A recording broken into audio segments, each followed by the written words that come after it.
Hello friends, welcome back to my channel DIY kitchen. இன்றைக்கி நம்ம பார்க்க போகிற ரெசிபி என்னென்னா, டேஸ்டியான சிக்கன் மோமோஸ் எப்படி செய்யலாம் அப்படின்னு தான் நம்ம பார்க்க போகிறோம். வாங்க நம்ம வீடியோக்குள்ளே போயிடலாம். இதுக்கு தேவையான பொருட்கள், நான் வந்து 1 கப்பு மைதா மாவு எடுத்து வச்சுருக்கேன், 1/4 கிலோ போன்லெஸ் சிக்கன் எடுத்து வச்சுருக்கேன், கொஞ்சமாக இஞ்சி பூண்டு பேஸ்ட், கொஞ்சமாக கொத்தமல்லி, கொஞ்சமாக பெப்பர், அப்புறமா தேவையான அளவு சில்லி பவுடர், கொஞ்சமாக உப்பு, தேவையான அளவு எண்ணெய். இவ்வளோ பொருள் தாங்க. இப்போது நம்ம போன்லெஸ் சிக்கனை மிக்சியில் போட்டு நல்லா அரைச்சி எடுத்துக்கலாம். அரைச்சி எடுக்கிறதுக்கு முன்னாடி அந்த சிக்கனை போட்ட அப்புறம் கொஞ்சமாக உப்பு போட்டு அரைச்சி எடுத்துக்கலாம் முன்னாடியே. இப்போது இதை நான் அரைச்சி எடுத்துக்கிட்டேன். அரைச்சி எடுத்து ஒரு பவுலில் ட்ரான்ஸ்ஃபர் பண்ணிக்கோங்க. அடுத்ததாக நம்ம கொஞ்சமாக வந்து சில்லி பவுடர் சேர்த்துக்கலாம். காரத்துக்கு ஏற்ற மாதிரி நீங்கள் சேர்த்துக்கோங்க. அடுத்ததாக நம்ம பெப்பர் சேர்த்துக்கலாம். அடுத்ததாக உப்பு சேர்த்துக்கலாம். கொஞ்சமாகவே உப்பு சேர்த்துக்கோங்க, ஏன்னா நம்ம அரைக்கும் போதே உப்பு சேர்த்துட்டோம் இல்லையா, அதனால் கொஞ்சமாக போதும். அடுத்ததாக எடுத்து வச்சுருந்த இஞ்சி பூண்டு பேஸ்ட், நான் 2 டேபிள் ஸ்பூன் இஞ்சி பூண்டு பேஸ்ட் சேர்த்துருக்கேன். அடுத்ததாக கொஞ்சமான கொத்தமல்லி.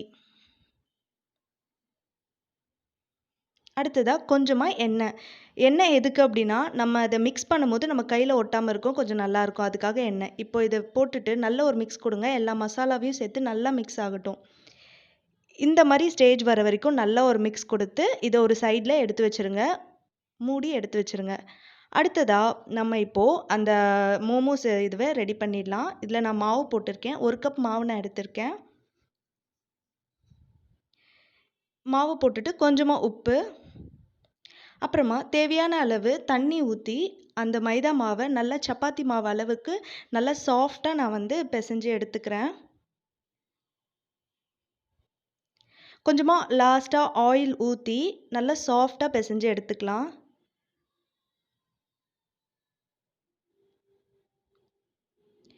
நல்லா பிசைஞ்சு எடுக்கணும் இது. அப்போ தான் வந்து மோமோஸ் நம்மளுக்கு வந்து ரொம்ப சாஃப்டாக வரும், ஹார்டாக இல்லாமல். எண்ணெய் ஊற்றுனதுக்கப்புறம் நல்லா இந்த மாதிரி குத்தி கொஞ்சம் நல்லா பிசைஞ்சு எடுத்துக்கோங்க. அதுக்கப்புறமா கொஞ்சமாக மைதா மாவு போட்டுட்டு நம்ம இப்போது ஒரு துணியை அது மேலே மூடி ஒரு 10 மினிட்ஸ் வச்சிடலாம். இந்த மாதிரி நான் ஒரு துணியை மூடி 10 மினிட்ஸ் வச்சுருக்கேன். அதுக்கப்புறமா 10 மினிட்ஸ்க்கு அப்புறம் நம்ம எடுத்து பார்த்தோன்னா பாருங்கள், நல்ல சாஃப்டாக வந்து மாவு ரெடி ஆகிருக்கு, நல்ல சாஃப்டாக இருக்குது. இப்போது நம்ம அந்த மாவை எடுத்து சப்பாத்திக்கு உருட்டுற மாதிரி நல்லா பெருசாக உருட்டிக்கலாம். இந்த மாதிரி நல்லா சாஃப்டாக உருட்டிக்கோங்க. இந்த மாதிரி உருட்டிட்டு ரொம்பவும் நம்ம வந்து திக்காகவும் போடக்கூடாது, ரொம்ப மெலிசாகவும் இருக்கக்கூடாது. இந்த மாதிரி கன்சிஸ்டன்சி வர வரைக்கும் நீங்கள் வந்து உருட்டிக்கோங்க. அடுத்ததாக ஒரு பாத்திரத்தோட மூடி எடுத்து நம்ம ஷேப்புக்கு, ரவுண்ட் ஷேப்புக்கு நீங்கள் எப்படி வேணுமோ, உங்களுக்கு எந்த சைஸில் மோமோஸ் வேணுமோ அந்த சைஸில் நீங்கள் வந்து ஒரு மூடி வச்சு ரவுண்டு போட்டுக்கலாம். நான் இந்த மாதிரி ரவுண்ட் போட்டுட்டேன். இப்போது பாருங்கள், மாவு இந்த அளவு சாஃப்டாக இருக்குது, ஏன்னா நம்ம ரவுண்ட் போட்ட அப்புறம் ஒட்டவே இல்லை நம்மளுக்கு. இந்த டைமில் நம்ம எடுத்து வச்சுருந்த அந்த சிக்கன் மிக்ஸை வந்து ஆட் பண்ணிக்கலாம். கொஞ்சமாக ஆட் பண்ணிக்கோங்க.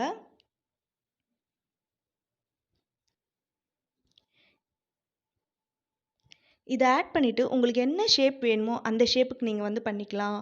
இல்லை கொழுக்கட்டையோட அந்த அச்சு வச்சு கூட நீங்கள் பண்ணிக்கலாம். என்ன ஷேப் வேணுமோ நீங்கள் பண்ணிக்கலாம்.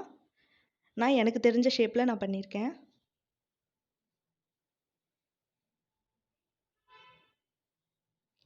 இந்த மாதிரி சிக்கன் நல்லா ஸ்டஃப் ஆகுற மாதிரி நல்லா க்ளோஸ் பண்ணிக்கோங்க, சிக்கன் வெளியே தெரியக்கூடாது. நான் இந்த ஷேப்பில் பண்ணி எடுத்து வச்சுருக்கேன், சிக்கன் சுத்தமாக வெளியே வரல.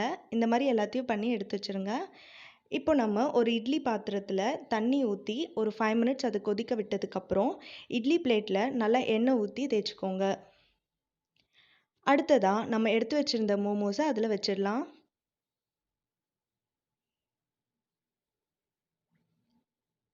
இந்த மாதிரி எல்லா மோமோஸ்லேயும் வந்து அந்த பிளேட்டில் எடுத்து வச்சுக்கோங்க. எடுத்து வச்சுட்டு ஒரு 10 மினிட்ஸ்க்கு அப்புறம் நம்ம இதை ஓப்பன் பண்ணி பார்க்குறோம். அவ்வளோதாங்க, நம்மளோட மோமோஸ் நல்லா ரெடி ஆகிடுச்சு. இதை நம்ம எடுத்து இப்போது பிளேட்டிங் பண்ணிடலாம். இப்போ மோமோஸ் சாப்பிட்றதுக்கு ரெடி ஆகிடுச்சு. இந்த மாதிரி சாஃப்டாக இருக்குது, ஹார்டாகவும் இல்லை. இந்த மாதிரி ஸ்டேஜில் நம்ம பிளேட்டிங் பண்ணிட்டோம். அவ்வளோதாங்க உங்களோட மோமோஸ் ரெடி. இந்த வீடியோ உங்களுக்கு பிடிச்சிருந்தா லைக் பண்ணுங்கள், ஷேர் பண்ணுங்கள், கமெண்ட் பண்ணுங்கள், மறக்காமல் சப்ஸ்கிரைப் பண்ணுங்கள். அப்புறம் அந்த பெல் ஐக்கானையும் கிளிக் பண்ணுங்கள். See you tomorrow. Bye bye.